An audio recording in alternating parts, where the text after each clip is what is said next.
stacchiamoci un po' dal mondo delle auto moderne, facciamo un salto nel passato, ma in realtà non solo, perché ci sono anche auto moderne.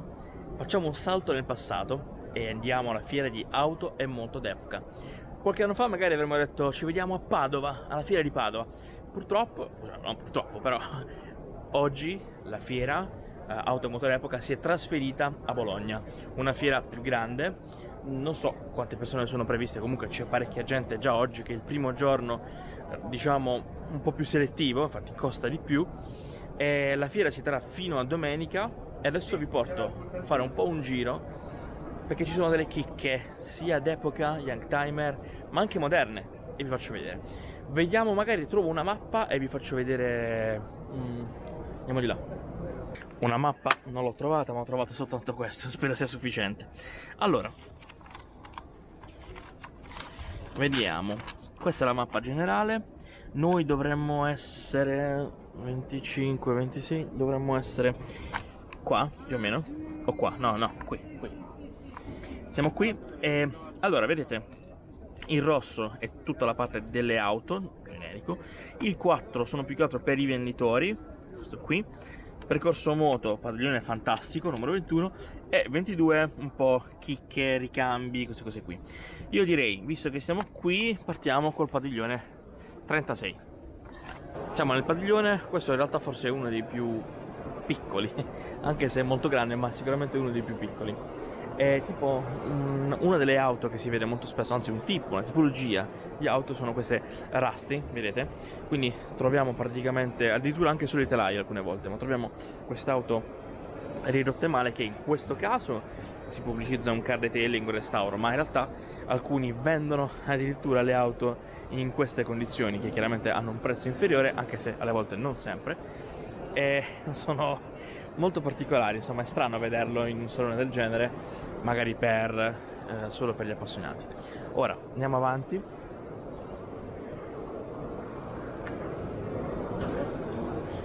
Lambo, non una ma ben due Lamborghini Murcielago, e alle loro spalle ho visto una chicca, una meravigliosa Diablo rossa. E forse una delle auto anche molto viste qui alla fiera di Bologna è questa qui. Ragazzi, questa è storia. Questa, cioè, è una, come diceva il ragazzo, un Escort Cosworth del 98. Guardate che alettone! Qua ci si può mangiare la pizza. È fantastico. No, vabbè, cioè, entra la fotocamera. Follia, bellissima. Lancia Rally 037. Questa è in realtà la versione dell'86 specifica per il Safari. Questa è l'Evo 2. Per il Safari vedete in primis questo roll bar davanti, poi vabbè la ruota, ma quello diciamo, la scritta, ecco, lo vedete, Safari Rally Kenya. Spettacolare, spettacolare. Un'auto 325 cavalli, 8000 giri il motore, pazzesco, 2140 cm3 di cilindrata. Ma proseguiamo.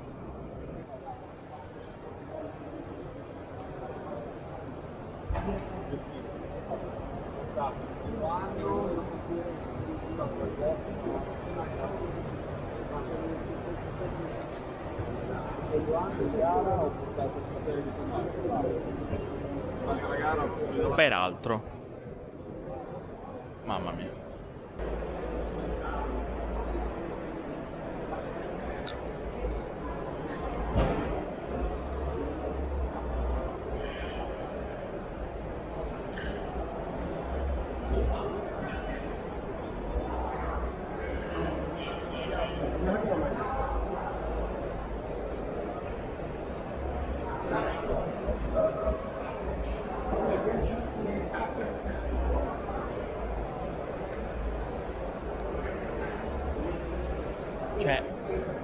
Cioè, capite perché bisogna venire ad auto e moto d'epoca? Perché la roba che si trova è assurda, assurda, alla pari di quella Panda.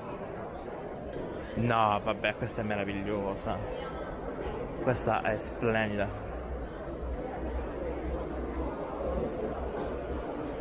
cioè super un'altra Panda, preparatissima, questa è bella, turbo 16. Per caso, chiedo, per caso volete un po' di Lancia Delta? Ne volete un po'? Qua ce n'è una, Lancia Delta Martini, qua ce ne sono 1, 2, 3, 4. Vabbè, qua c'è la Stratos che non c'è neanche bisogno non ha bisogno di presentazioni, guardate, splendida, io adoro la Stratos. Ecco, questa qui, oh, bella, bella, sono bellissime. Questa è proprio originale, infatti. Lancia Delta 8 valvole, 4 ruote motrici. Ma dove stiamo? Siamo appunto nello stand di Miki Biasion, che Miki Biasion è lui, super, cioè forse non c'è bisogno neanche di presentarlo, ma super campione del mondo rally, ha vinto tanto con Lancia, e quindi questo è il suo stand. È incredibile come praticamente ogni stand, cioè, guardate, Renault, Porsche, Ferrari, tutto rally, poi c'è sempre la Panda, ma è bellissimo. Ma perché sta cosa qui? 124 Abarth Rally del 74, splendida, bellissima. Ma la Panda, ragazzi, la Panda in versione 4x4 Scocca Dakar, qui ha trasformato in versione da caccia, bellissima. Quindi questa aveva lo chassis per fare la Dakar ed è stata trasformata per la caccia. Vabbè, questa, cioè, è un livello assoluto. Ma adesso entriamo nel padiglione, forse uno degli stand più grandi che ci siano, ruote da sogno. È quello che sto guardando io, fa paura, vabbè. Cioè, parliamone. F50, ragazzi, è qualcosa di incredibile. Forse l'unica auto che mi fa un effetto più da pelle d'oca letteralmente è l'F40. Sì, perché l'F40 c'ha quei 3 scarichi lì che fanno un sound pazzesco. Cioè, non si può mettere una banale Lamborghini da corsa al fianco dell'F50, cioè nessuno la guarda. No, bugia, è bellissimo. Proseguiamo, troviamo tutta una serie di moto, Ducati. Forse qua hanno sbagliato il prezzo, avranno messo un 0 in più, sicuramente. E questa, l'XJ Jaguar, ma questa è un'auto lunghissima, cioè non è bellissima, questa è un'auto lunghissima, cioè guardate quanto è lunga. Non so se riesco a farvi notare la lunghezza, cioè è veramente lunga. Vediamo, faccio un attimo così.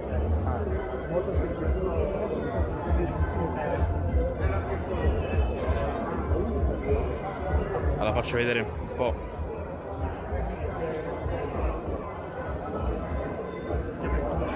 Dall'interno non si vede granché, però questa davvero un gran bel prezzo su richiesta, ovviamente. Aston Martin DB12. Allora, chiaramente c'era la DB11 che è molto simile a livello estetico alla DB12. Hanno modificato un po' di roba, ma è veramente un'auto comunque bellissima. Certo, io preferisco, e sicuramente poi la troveremo, ma preferisco la DB9, la DBS. Sono un po' vecchio stile, mi piacciono tanto quel tipo di macchina. Questo nuovo percorso stilistico di Aston Martin mi piace, ma abbiamo il gruppo Fassina con Bentley e McLaren 750S, questa qui, Artura, che sarebbe quella ibrida plug-in, una forma splendida. E poi abbiamo Bentley. Comunque ci sono anche dei brand moderni che portano auto moderne, quindi come se fosse una specie di motor show. Tra l'altro qua siamo dove facciamo il motor show di Bologna, e qui davanti a me per esempio c'è anche Mercedes. Allora, in Mercedes ovviamente non possono mai mancare le auto d'epoca, e quindi chiaramente Mercedes porta la serie 126 Coupé, quindi 560 SEC. Questa qui, vabbè, la SE, splendida. Non spero non ci sia nessun cadavere là dentro. Lusso. Ah, ma tra l'altro c'è anche la radio, bellissima. Quindi poi fa un po'... Ah, ecco, allora sì, abbiamo un po' capito. Siccome hanno portato la CLE, stanno portando praticamente tutte le auto storiche vicine alla nuova CLE, che è questa qui. Devo dire una forma che mi piace molto, perché unisce i nuovi design, quelli diciamo elettrici di Mercedes, con lo stile, tra virgolette, vecchio, perché comunque rimane sempre con lo stile, diciamo, stile Mercedes dei motori termici, è diverso rispetto a quelli dei motori elettrici. E a proposito di auto moderne, qua abbiamo Toyota porta portano due Land Cruiser, adesso vi faccio vedere, e sono due, tra l'altro, ecco, ve li faccio vedere qua vicini. Questo qui, che sarebbe questo qui, e questa che è la versione un po' più che di lusso, è la versione un po', diciamo, più da strada, d'asfalto. Questa la butti nel fango, la butti sulle rocce, sulla sabbia, dove vuoi tu, e fai il suo dovere. Tra l'altro con questo colore avrà due colori, questo diciamo grigio, questo sabbia, e poi color blu, che è poi quello che vedete lì. E ci sarà poi l'altra versione un po' più, ecco, magari ve lo faccio vedere dall'interno, poi passiamo all'altra. Sì, ecco. Comunque sempre di lusso. Oddio, quanto è morbido il sedile. Vedete qui tutti i vari settaggi per il cambio, guardate anche qua, mamma mia, per i differenziali, se pare. Bello, mi piace, tanti tasti fisici. Io adoro i tasti fisici, ce ne sono un sacco. Ovviamente doppio schermo, quindi super moderno come abitacolo. E dicevo, abbiamo questo qui che appunto sarà la versione un po' più da off-road, quindi con questi, anche i fari sono fari tipo Heritage, quindi riprendono i vecchi fari delle Land Cruiser che vediamo qui, mentre questa sarà la versione, diciamo, da comprare, da far vedere agli amici al bar la domenica mattina. Fari adattivi, quindi fari moderni, diciamo la nuova tecnologia, che perde sì il design Heritage, ma devo dire comunque rimane sempre molto bello. Vabbè, qua le pedane, vediamo un po' gli interni. Gli interni sono identici, sono praticamente identici. Mi hanno detto che siccome sono pre-produzioni ci potrebbe essere, diciamo, la possibilità che cambino. Vedete? Molto bello. Sì, interni splendidi. Ed è tra l'altro anche comunque bello grande. I cerchi sono da 20, sembrano, non so, da 16. Davvero molto bella come macchina. Speriamo di provarla, magari abbiamo fatto un po' due chiacchiere. Speriamo di provarla più avanti in futuro. Qua siamo all'Asi Village, dove praticamente è un villaggio enorme. Questi sono tutti i vari club dell'Asi. L'Asi è l'Automoto Club storico italiano, quindi che certifica tutte le varie auto d'epoca. Ce ne sono tantissime, cioè tipo qua ci sono due Cis Italia, qui c'è una Lancia, prima c'era bellissimo. Prima c'era una Dino, non una Ferrari, una Dino, una Fiat Dino. Quindi qua c'è Porsche, quindi comunque soltanto. Ma la cosa che voglio farvi, anzi sono due le cose che voglio farvi vedere qui nello stand dell'Asi Village, e una di queste due cose non è una macchina, però anzi no, facciamo tre, perché questa è veramente splendida. Cioè, guardate, mamma mia, che cos'è? Cioè, wow. La prima cosa, tra l'altro, nell'inquadratura ci sono entrambe. La prima cosa è questa Lamborghini Miura del 67. Questo color ambrato, molto particolare, carrozzeria Bertone, Marcello Gandini, la matita di quest'auto, che vabbè è l'icona, è la storia di Lamborghini.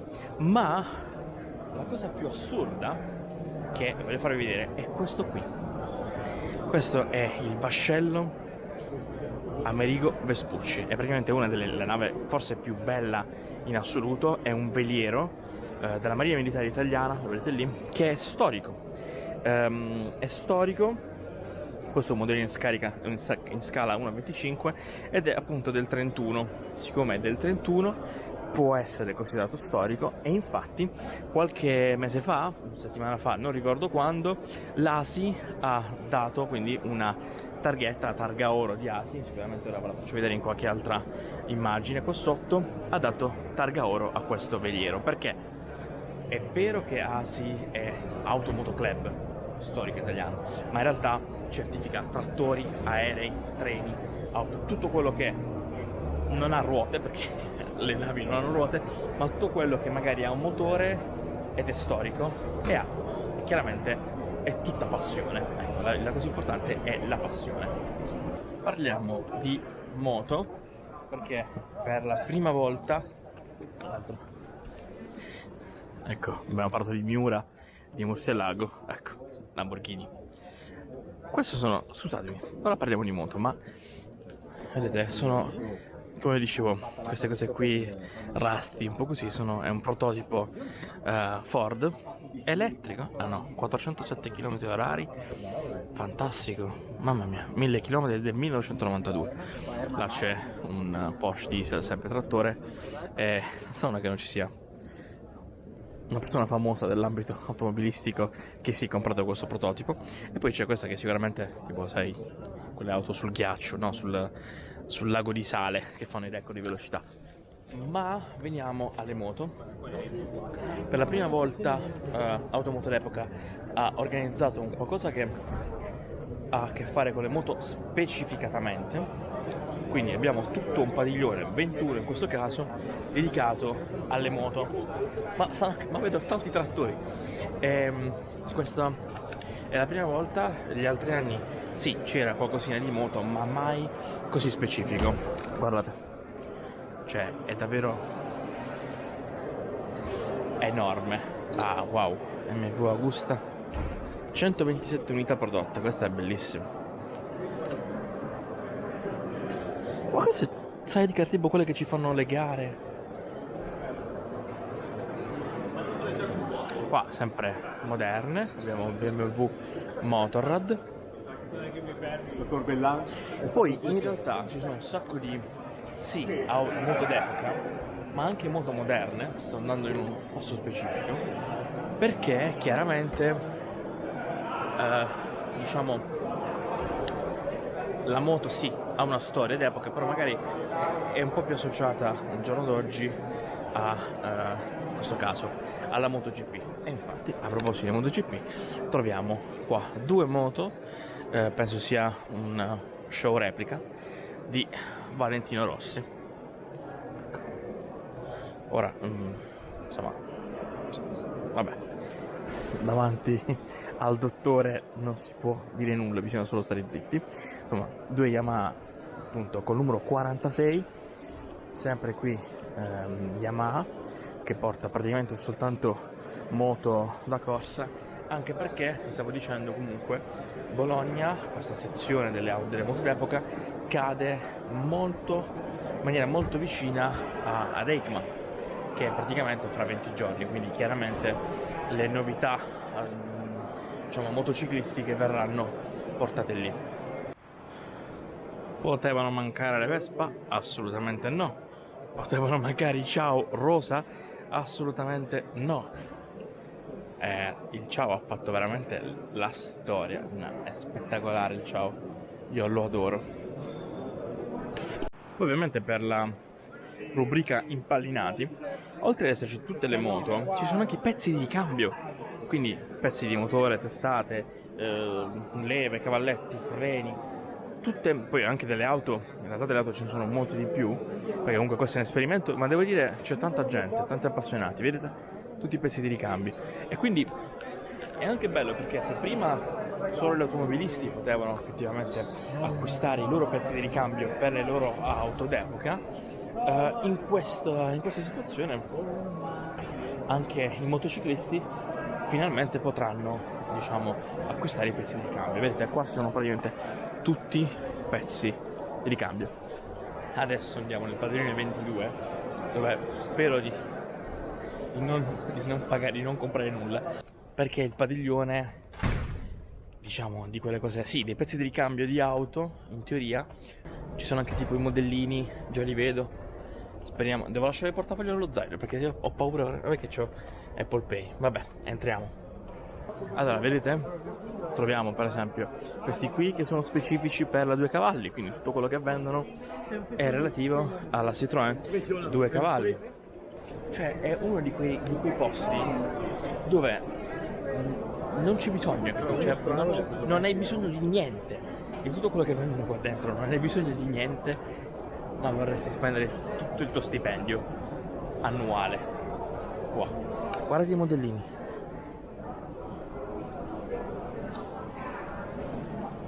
Impazzisco, devo buttare il portafoglio perché veramente qua ci spendo tutti i soldi. Ed eccola qui, la gente è andata via, siamo rimasti soltanto un po' di persone, ma io e l'Alfa Romeo 33. È davvero un'auto meravigliosa vederla dal vivo, cioè vedete gli interni sono molto futuristici, bellissimi. Tra l'altro il volante rivela molto quello della Giulia, però ovviamente Alfa Romeo lo stile è quello e potete ammirarla voi di persona, è veramente un'auto splendida. Tra l'altro qui troviamo alcuni insomma disegni dell'Alfa 33 stradale, quindi porta e butterfly, quindi porta a farfalla, infatti. Insomma, qua tutte le varie viste, dei vari disegni, davvero comunque molto vicina ai disegni concept, davvero un'auto splendida. Questa è un'auto che davvero amo, cioè non ha senso, ma amo la Porsche 911 Dakar e non l'avevo mai vista dal vivo, è splendida, è rialzata e c'è poi questo, diciamo, c'ha tutte le luci Osram mega LED per illuminare tutte le varie dune. Al suo fianco troviamo la Ferrari che per me attualmente è quella che tra virgolette mi comprerei avendo il budget, che è la Ferrari Roma, un'auto GT, quindi un gran turismo molto comodo da utilizzare praticamente ogni giorno, con questo verdone, questo British Green, che è un'auto, è diciamo un colore che non l'ho mai visto sulle Ferrari, ma in realtà devo dire molto elegante, ma sono innamorato di quella Porsche, mamma mia. Poi ci sono un po' di lancia, ma l'auto che veramente mi ha colpito è questa Fiat 1300 S Vignale. È tra l'altro restaurata, prezzo 75.000 euro ed è stupenda. Ha una, a parte gli interni che sono fatti benissimo, sono bellissimi, ma ha una forma, adesso mi allontano un attimo, splendida. Dice, ma questa è Fiat? Questa è la stessa che ha fatto la Panda? Sì, è la stessa che ha fatto la Panda ed è veramente spettacolare. La cosa assurda di auto e moto d'epoca è che, pensate a un'auto, secondo voi ci sarà, molto probabilmente ci sarà, ma molto probabilmente ce ne saranno due. Ed ecco la seconda, è B110 Bugatti, pazzesca, è un'auto veramente pazzesca. Vediamo un po', questa è un po' più vicina, quindi ve la posso far vedere anche dall'interno. Bella.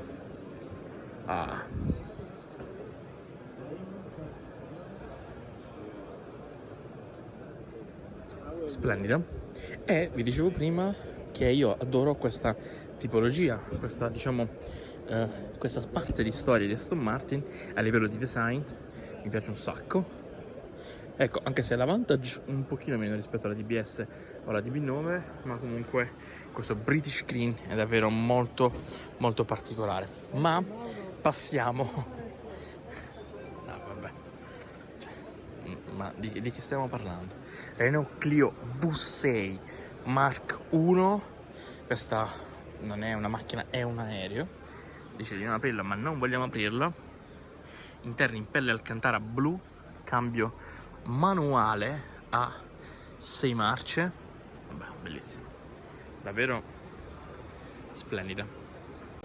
Mentre siamo qui allo stand di Superleggera, che come potete vedere ha elaborato svariate auto, tra cui molte Alfa Romeo, e oggi presenta questa sua vettura Arese Florio RH95. chiaramente il nome dice molto. L'auto è questa qui. Ora c'è un po' di gente, però vedete come l'auto sia blu con questi dettagli verde fluo. Quindi abbiamo un V8 motore 90 gradi, 670 cavalli e 330 km/h di velocità massima, 0-100 3 secondi.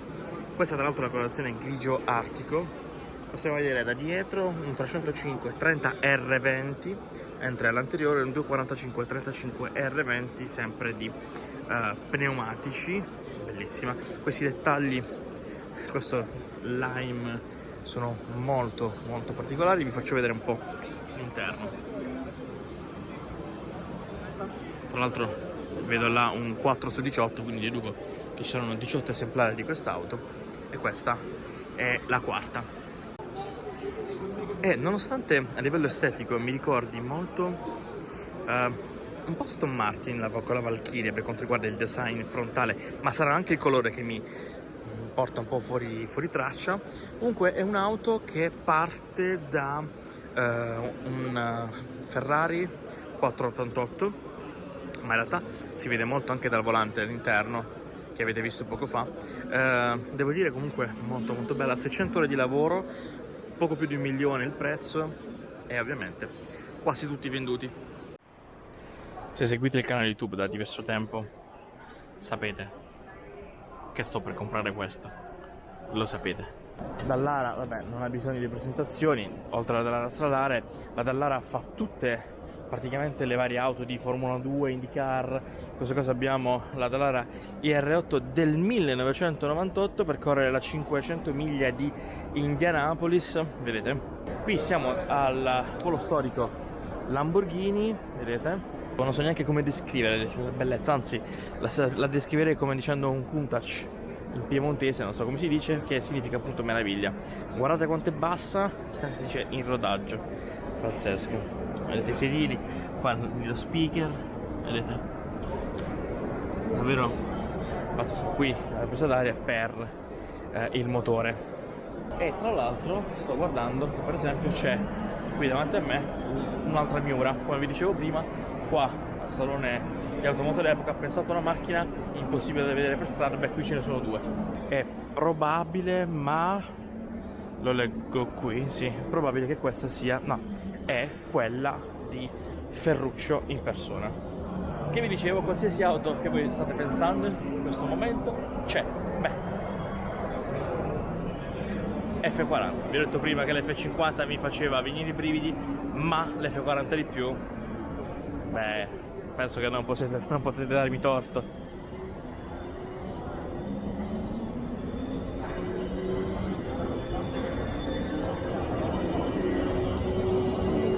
Ecco i 3 scarichi che vi dicevo prima. Quindi questo è un po' il padiglione dedicato alla Motor Valley, che tra l'altro ho qui davanti a me. Che altro c'è nella Motor Valley? Ducati. Qua partiamo appunto dalle prime Ducati, che più che moto le chiamerei biciclette praticamente. Quindi 1949 Ducati 60, la Scrambler 69, la Dharma nel 77, 756 Passo nel 1986. Tra l'altro c'è scritto appunto Controlled Airflow, quindi era una di quelle prime moto con praticamente la dinamica molto più studiata rispetto alle altre. Poi abbiamo la Monster, vabbè, questa è un'icona, la 916 e soprattutto poi la MH 900 Evoluzione del 2000, che questa è una moto pazzesca, cioè 500 pezzi in soli 31 minuti. E tra l'altro è stata la prima moto al mondo a essere venduta online. Ma abbiamo la Panigale V4S. Vi rifaccio la domanda: chi altro manca? Mi viene da ridere perché c'è la terza Miura, pazzesco. Chi altro manca? L'ho visto prima in persona allo stand dell'ASI, non stavo registrando purtroppo, Orazio Pagani. Purtroppo non c'è la sua ultima creazione, la Utopia, ma troviamo le prime sue due creazioni, la Pagani Zonda, che adesso vi faccio vedere anche all'interno. Beh, tra l'altro il motore, vabbè, di che stiamo parlando? Guardate lo scarico, guardate lo scarico, ma di che stiamo parlando? Quindi scarico, questo tra l'altro è il bagagliaio, e gli interni che sono ovviamente futuristici, ma in realtà sono molto più futuristici sulla Huayra. Ecco, che vi faccio vedere adesso in questo colore, tra l'altro bellissimo, perlato, tutte fibre di carbonio. Ecco, guardate gli interni come sono praticamente molto sobri, ma veramente un'opera d'arte, cioè ogni pezzo, ogni dettaglio, tutto studiato nei minimi dettagli. Ultimo padiglione qui, l'automotore epoca, ci sono due chicche importanti, perché sì, vi farò vedere qualche altra auto d'epoca, ma facciamo un piccolo salto nel futuro.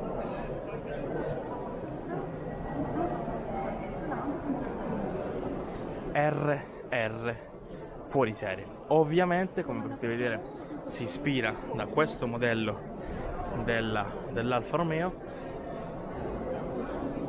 e vedete, in realtà sì, si ispira, ma anche per esempio vedo il design, oltre ai cerchi, oltre ai fari davanti, vedo per esempio la forma qua a coda tronca, vedete un po' lì rispetto a questa qui, che è praticamente è molto simile anche alla forma, guardate qua, di questa parte un po' concava, che viene ripresa dal design di questa mostruosa RR fuori serie. Parlando di futuro, abbiamo qui Volvo che porta questo prototipo che è pazzesco, e i prototipi a me fanno sempre impazzire, e troviamo altre due vetture, che è la EX30, l'ultima nata in casa Volvo, e la EX90, quindi la versione praticamente della XC90 però in versione elettrica, mentre la X30 è una macchina comunque di nuova concezione che praticamente non ha il suo equivalente in motore termico in casa Volvo. Perdonate il video molto lungo, ma penso anche molto interessante. Vi ho fatto vedere un po' tutte le auto più belle, più interessanti di auto e moto d'epoca qui a Bologna per il primo anno, quindi non mi resta che invitarvi a iscrivervi al canale, attivare la campanellina, lasciare un like, commentare questo video se vi è piaciuto, e se volete cercarci su tutti i nostri social, quindi Facebook, Instagram, TikTok, e sul nostro sito web, basta cercarci come WeDrive.tv.